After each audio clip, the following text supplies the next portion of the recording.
और आइए अब हमारे आज के एक्सपर्ट आनंद राठी सिक्योरिटीज के सिद्धार्थ सिडानी के पास चलते हैं। सिद्धार्थ, 4 दिन की तेजी आज गुल हो गई, क्या वजह आपकी नजर में, और अभी आगे आने वाले दिनों के लिए क्या आप लेवल्स देख रहे हैं बाजार का?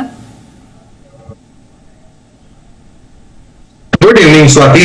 डेफिनेटली मार्केट में एक थोड़ी सी वीकनेस जरूर दिखी थी आज on the back of US date ceiling, और जिस हिसाब से तेजी से बाजार बढ़े हैं specially mid cap small cap, तो डेफिनेटली एक प्रॉफिट बुकिंग का दौर जरूर आता है।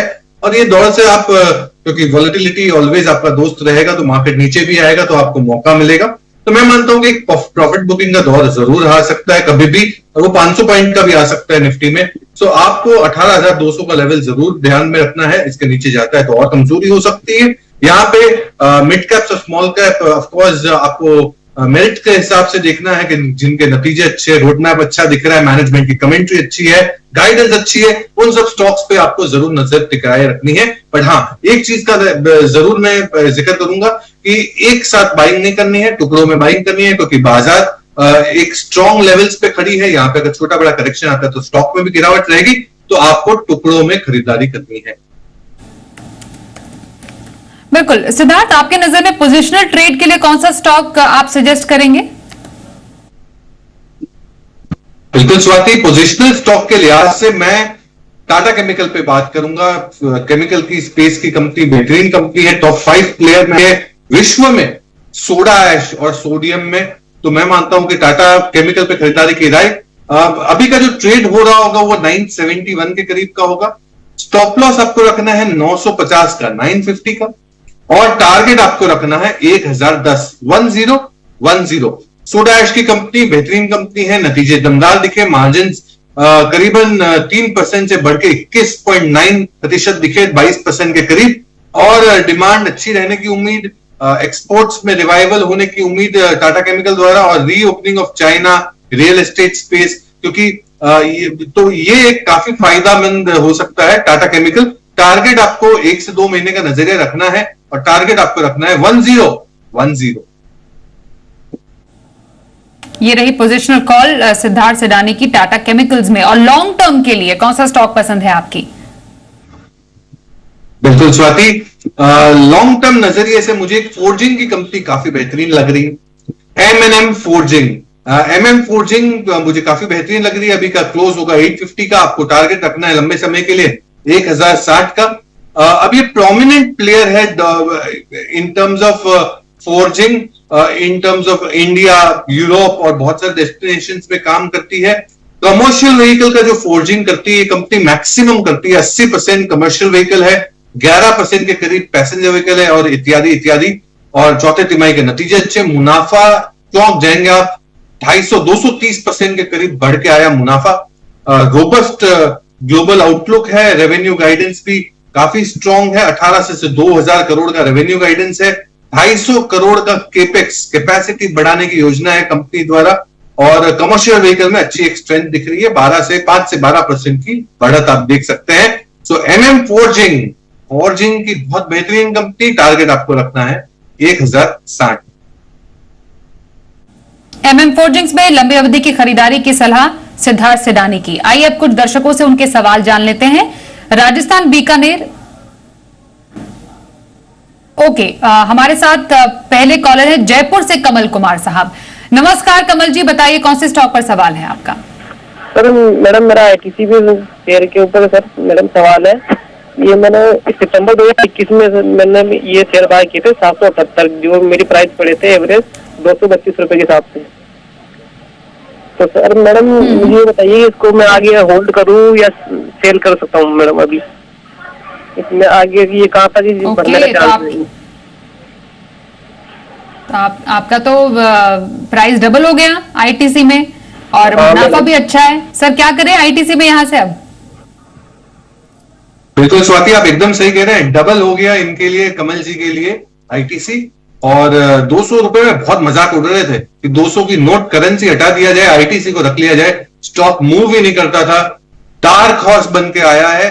डेफिनेटली आपका पैसा डबल हो गया है, बट अभी भी आप संयम रखें, पेशेंस रखें, बने रहिए, क्योंकि कंपनी अच्छी परफॉर्मिंग है। ये लॉन्ग टर्म पर्सपेक्टिव से अच्छा एक परफॉर्मेंस दे सकती है, तो आपको बने रहना चाहिए। बने रहे आईटीसी में, यही सलाह आपके लिए आ रही है हमारे आज के एक्सपर्ट सिद्धार्थ की तरफ से। अगले कॉलर इस वक्त गुजरात से हिरेन हमारे साथ है। नमस्कार, बताइए कौन से स्टॉक पर सवाल है आपका? नमस्कार मैडम, गुड इवनिंग। हेलो जी। हाँ मैडम, गुड इवनिंग। बताइए, स्टॉक बताइए। हाँ मैडम, हमारे पास एनबीसीसी के 2000 शेयर है, 40 रुपीज अराउंड है, और उज्जीवन स्मॉल फाइनेंस बैंक के 3000 शेयर है, वो 30 रुपीज अराउंड है। तो दोनों में अब लॉन्ग टर्म के लिए क्या कर सकते हैं? ओके, लॉन्ग टर्म के लिए एनबीसीसी और उज्जीवन फाइनेंस आपने बताया, जो आपका दूसरा स्टॉक है। ओके, तो उस पर 30 रुपीज की इनकी खरीदारी है, 30 की खरीद। सबसे पहले इनका जो शेयर है एनबीसीसी, उस पर राय लेना चाहेंगे। बताइए कैसा लग रहा है आपको स्टॉक, और उसके बाद उज्जीवन स्मॉल फाइनेंस पर आपकी राय। देखिए हिरेन भाई, आपको बने रहना है एनबीसीसी में। इंफ्रा स्पेस में, इंस्टीट्यूशन कंस्ट्रक्शन एक्टिविटी में एनबीसीसी काफी जोरदार है। गवर्नमेंट के इंस्टीट्यूशन ज्यादातर बनाती है, तो मैं मानता हूं कंस्ट्रक्शन स्पेस बहुत धड़ल्ले से आगे बढ़ रहा है। आपने अभी देखा नया पार्लियामेंट भी बना दिल्ली में। मैं यही कहूंगा कि एनबीसीसी पे, इंफ्रास्ट्रक्चर पे आपको भरोसा रखना है, बने रहना है। उज्जीवन स्मॉल फाइनेंस बैंक पे उल्टा करना है, आपको निकल जाना है। क्यों? मुझे लगता है कि आपको माइक्रो फाइनेंस कंपनियां काफी बेहतर रिटर्न दे सकती है रादर देन स्मॉल फाइनेंस कंपनियां। और माइक्रो फाइनेंस स्पेस में आज ही हम नया स्टॉक लेके आए हैं, और वो है स्पंदना स्फूर्ति। जी हाँ, स्मॉल फाइनेंस, माइक्रो फाइनेंस की कंपनी है, ये काफी बेहतरीन कंपनी है। 847 का हमारा टारगेट है, इस पे 1 साल का नजरिया है, तो मैं मानता हूं माइक्रो फाइनेंस स्पेस पे ये कंपनी पर स्विच हो सकती है। तो जीवन स्मॉल फाइनेंस की जगह इसी स्पेस में, माइक्रो फाइनेंस स्पेस में स्पंदना फूर्ति एक ऐसा स्टॉक है जहां पर आप खरीदारी कर सकते हैं। ये राय आपके लिए आ रही है हमारे आज के एक्सपर्ट की तरफ से। आइए अब अगले कॉलर से बात करें। यूपी बिजनौर से अंशुल खन्ना हमारे साथ है। अंशुल जी नमस्कार, बताइए कौन से स्टॉक पर पूछेंगे सवाल? नमस्कार मैम। नमस्कार सिद्धार्थ जी। सबसे पहले तो सिद्धार्थ जी का बहुत बहुत थैंक यू। उनका सिद्धार्थ जी की जो सिप वाला प्रोग्राम आता है हर वेडनेसडे को, वो मैं जरूर देखता हूँ, तो उससे मेरे को बहुत फायदा होता है। और मैम मेरा सवाल है सिद्धार्थ जी से, एक तो पॉलीप्लेक्स कॉर्पोरेशन पे, वो मैं 2 साल से उसमें स्टक हूँ। 2013 का लेवल पे मैंने लिया था, और एक HMVL मैंने 2 साल पहले लिया था 65 रुपए के लेवल पे, अभी वापस 65 पे आया है। तो इन दोनों शेयर्स में अभी क्या करना है? और गोदरेज इंडस्ट्री में लॉन्ग टर्म के लिए लेना चाहता हूँ, तो क्या सही लेवल रहेंगे? ओके, तो पॉलीप्लेक्स से शुरुआत करते हैं। 2028 की इनकी खरीद, इसके मुताबिक काफी ऊंची खरीद है और नुकसान काफी है। यहां से शुरुआत सर करते हैं। सिद्धार्थ बताइए क्या करें फिलहाल ये पॉलीप्लेक्स में?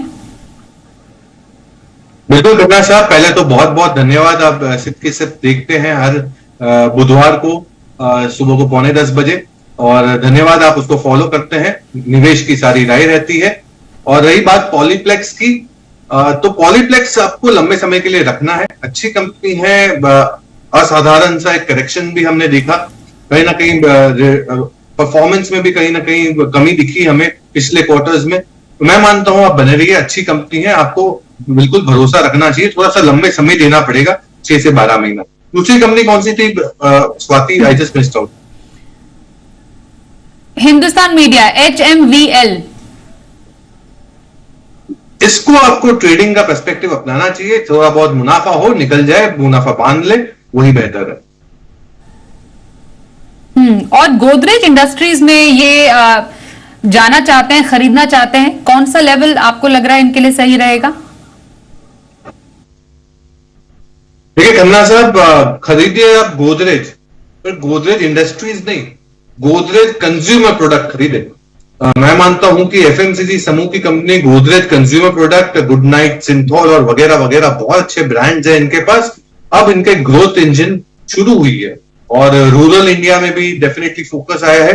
तो मैं आपको ये सलाह दूंगा, गोदरेज इंडस्ट्रीज जो होल्डिंग कंपनी है, इस पे ना ध्यान देके गोदरेज कंज्यूमर प्रोडक्ट पे ध्यान दें।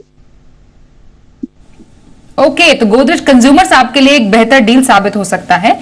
यहां पर खरीदारी की सलाह हमारे आज के एक्सपर्ट सिद्धार्थ की तरफ से। आइए अब अगले कॉलर गुवाहाटी से सजल रुद्रपाल हमारे साथ हैं। नमस्कार, बताइए कौन से स्टॉक पर सवाल है आपका? मैम सजल रुद्रपाल बोल रहा था। टीवी का नमस्कार। वॉल्यूम बंद कर दीजिए और सवाल पूछिए। जी पूछिए सवाल, सुन पा रहे हैं आपको। नमस्कार मैम, एक्चुअली मेरे पास एनओसीएल का 100 क्वांटिटी शेयर है। 300 ओके, मतलब मेरे पास एनओसीएल का 100 क्वांटिटी का शेयर है। 312 का बाय पे, वो बाय मैंने किया था ओके। 2021 में है, लेकिन वो लॉस में जा रहा है। क्या करना है? होल्डिंग करना है क्या सेल करना है? सिद्धार्थ सर, क्या करें सर? नोसेल में फिलहाल तो नुकसान है इन्हें। देखिए दादा, आपने कंपनी तो काफी अच्छी खरीदी है नोसेल, बट थोड़े महंगे दाम में खरीदी है। रबर केमिकल की कंपनी एक टाइम पे मैं बहुत पॉजिटिव भी हुआ करता था, बट उसके बाद थोड़े नतीजे कमजोर आए। बट यहाँ पे आप घबराए मत, मैं मानता हूं कि अभी भी आपको परफॉर्मेंस जरूर आ सकता है, पर समय लग सकता है 6-8 महीने का। आपको चाहिए तो थोड़ा बहुत एवरेजिंग करें। अगर 100 रुपए का एवरेजिंग करना चाहते हैं तो 25 रुपए का एवरेजिंग आपको कर लेना चाहिए अभी। मैं मानता हूं नोसेल काफी अच्छी कंपनी है, बट थोड़ी समय लग सकती है, 6 से 8 महीने। ओके, बने रहे नोसेल में। 6 से 8 महीने का नजरिया जरूर रखिएगा। अगले कॉलर हमारे साथ है पुणे से गिरीश सिंह। गिरीश जी नमस्कार, बताइए कौन सा स्टॉक है आपके पास? मेरे पास 2 स्टॉक है।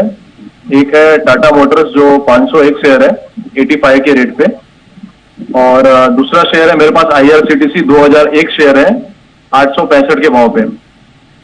तो इसमें मुझे आईआरसीटीसी जो टाटा है मोटर्स वो कब लिया था आपने? कोविड में लिया था मैंने ये। ओके, हाँ, कोविड के टाइम आईआरसीटीसी पे क्या कह रहे थे? दूसरा मैं कह रहा था कि आईआरसीटीसी में मुझे 5 साल 6 साल 7 साल टाइम लगेगा तो भी चलेगा, बट मुझे इसी स्टॉक में बने रहना है। 2001 शेयर है मेरे पास 865 का, तो क्या मतलब रह सकते हैं? अच्छी कंपनी तो अच्छी है। जितना मुनाफा एक स्टॉक में हो रहा है उससे डबल नुकसान इन्हें आईआरसीटीसी में अभी हो रहा है, लेकिन कह रहे हैं कि कन्विक्शन पूरा है, रहना चाहते हैं आईआरसीटीसी में। सर कन्विक्शन के लिए क्या कहेंगे, और टाटा मोटर्स में इनकी बेहतरीन खरीदारी पर क्या कहेंगे? मैं खाली गिरीश जी को यही कहूंगा कि आप अपने कन्विक्शन को स्वैप कर लो, यानी कि टाटा मोटर पे फुल कन्विक्शन रखें और आईआरसीटीसी को ओके रखें। क्यों? क्योंकि मैं मानता हूं कि आईआरसीटीसी आप भले लंबे समय के लिए रखना चाहते हैं, आपका मन है, कोई भी कन्विक्शन है, बट मैं मानता हूं कि ठीक है 2 साल का टाइम दीजिए तो आपको कोई दिक्कत नहीं आएगी ऐसी। बट मैं इन दिनों में नियर टर्म में या पोजिशनल मीडियम टर्म में भी मैं कोई बहुत बड़ी रैली उम्मीद नहीं करता हूं। हालांकि कंपनी अच्छी है, बट जब भी वो कन्वीनियंस चार्ज की बात फिर से जहन में आ जाती है तो वो घबराहट हो जाती है। तो इस कारण से मैं उतना कॉन्फिडेंट नहीं हूं। अच्छी कंपनी है, अगर आप बने रहना चाहे बने रहिए। फुल कन्विक्शन ले आए आप टाटा मोटर डेफिनेटली बहुत ही अच्छी कंपनी है। हमारा टेक्निकल रूप से भी इस पे खरीदारी की राय है, और जिस हिसाब से चाइना में रिकवरी है, रिवाइवल है, जैगुआर लैंड रोवर की जोरदार बिक्री भी हो सकती है, डिमांड आ सकती है, जिसका फायदा टाटा मोटर को मिलेगा। बिजनेस में एसयूवी का राजा, इलेक्ट्रिक व्हीकल स्पेस का राजा टाटा मोटर, तो सारी तरीके से मुझे लगता है कि इनकी रिवाइवल पॉसिबिलिटी काफी अच्छी है। बने रहने की सलाह रहेगी और हाई कन्विक्शन रखें। बिल्कुल, अगले सवाल पर जाते हैं। दिल्ली से राखी हमारे साथ हैं। नमस्कार, बताइए कौन से स्टॉक पर सवाल पूछेंगी? मैडम आरवीएनएल का शेयर है 400, जी। प्राइस 131। ओके, कब तक का होल्डिंग व्यू है आपका? अभी होल्डिंग में 105 तक, कब तक जाने का है तब तक मैं होल्ड पे रखी हूँ। 160 का टारगेट ये एक्सपेक्ट कर रही हैं? आपको कब तक अचीव होने के चांसेस लग रहे हैं आरबीएनएल में, सिद्धार्थ जी? देखिए राकेश जी को यही कहूंगा कि मैं टारगेट की कोई समय सीमा तो नहीं दे पाऊंगा, ना ही हमारा कोई टारगेट भी है आरबीएनएल पे, बट अच्छी कंपनी है, बट मोमेंटम काफी स्ट्रांग आ चुका है, काफी चल चुका है। तो आपने थोड़े से ऊपर के लेवल में जरूर लिया है, तो आपको थोड़ा सा समय तो लग सकता है, क्योंकि यहाँ पे अगर बाजार में छोटे बड़े करेक्शन आ गए तो हो सकता है कि स्टॉक में भी एक गिरावट आए। तो घबराना नहीं, कंपनी अच्छी है, बट आपने थोड़े से महंगे दाम में ली है, तो आप बने रहिए, एटलीस्ट 6 महीने का समय दीजिए, बने रहने के लिए आपको एक परफॉर्मेंस जरूर मिल सकता है। बने रहे लगभग 6 महीने तक का नजरिया RVNL में आपके लिए रखने की सलाह सिद्धार्थ सिडानी की। अगला सवाल सोशल मीडिया पर हमारे पास आ रहा है। इस वक्त राजस्थान बीकानेर से पुनीत जैन का GSPL इनके पास है 80 शेयर, 280 की खरीद इनकी GSPL पर। सबसे पहले ये एक स्टॉक है। दूसरा PNC इंफ्रा भी इनके पास है, जिस पर भी ये राय लेना चाह रहे हैं आपसे कि PNC इंफ्रा पर इनको क्या करना है। PNC इंफ्रा के लेवल्स में बता दूं 50 शेयर है और 321 की इनकी खरीद है इस पर्टिकुलर स्टॉक पर। सर दोनों स्टॉक कैसे लग रहे हैं आपको? पहले तो स्वाति, जैन साहब को निकल जाना चाहिए GSPL से। GSPL से निकल के आप खरीद सकते हैं MGL। Broadly city gas distribution की ही कंपनी है, बट मैं यही कहूंगा कि मुझे MGL पे ज्यादा भरोसा है rather than GSPL। क्यों? एक्सपेंशन प्लान्स है, काफी मैनेजमेंट उम्मीद कर रही है और भी ऐसे PNG CNG स्टेशन डेवलप करने की सालाना। तो MGL काफी बेहतरीन लग रहा है। और दूसरी कंपनी कौन सी रही? PNC infra. ये काफी अच्छी कंपनी है PNC इंफ्रा। इस पे आपको डेफिनेटली बने रहना चाहिए। अगर आप और भी ऐड करना चाहे ऐड कर सकते हैं, क्योंकि इंफ्रा स्पेस में काफी कॉन्फिडेंस दिख रहा है। और जिस हिसाब से कैपिटल एक्सपेंडिचर का खर्च किया गया है 10 लाख करोड़ सरकार द्वारा इस बजट में, ये भी एक बहुत बड़ा प्रॉमिसिंग बिंदु लगता है, जो मुझे लगता है कि ये सारी कंपनियों को ड्राइव कर सकता है। इनके ऑर्डर बुक स्ट्रांग हो सकता है। तो PNC इंफ्रा हमारी खरीदारी की राय भी है और आपको बने भी रहना चाहिए। ओके, ये रही राय आपके स्टॉक्स पर। अगले सवाल पर चलते हैं। नागपुर से सरिता का सवाल इस वक्त हमारे पास आ रहा है। जुबिलेंट फार्मोवा 120 शेयर है, 832 की खरीद के साथ इन्होंने ये स्टॉक ले रखा है।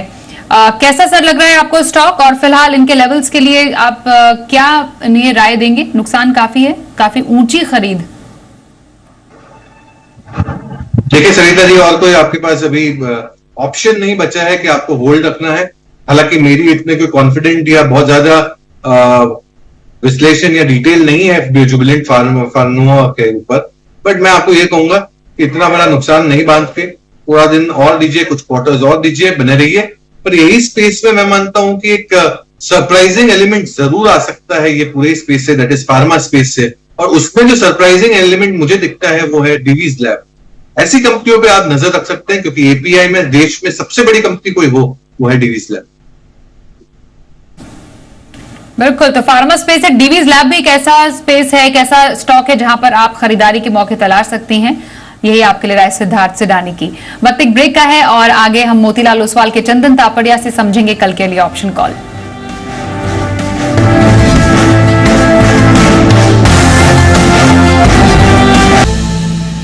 और सिद्धार्थ, आपके नजर में इंट्राडे कॉल कौन सी देंगे आप? बिल्कुल स्वाति, और इंट्राडे में अभी एक दर्शक ने सवाल पूछा था, वही स्टॉक देना चाहूंगा, और वो है टाटा मोटर्स। 523 के करीब का क्लोजिंग होगा। स्टॉप लॉस आपको रखना है 510 रुपए का और टारगेट रखना है 538 का। टाटा मोटर्स कौन नहीं जानता, इलेक्ट्रिक व्हीकल में काफी बेहतरीन धूम मचाने वाली कंपनी भारत में, साथ ही साथ SUV सेगमेंट काफी अच्छा काम कर रही है भारत में पैसेंजर व्हीकल स्पेस में।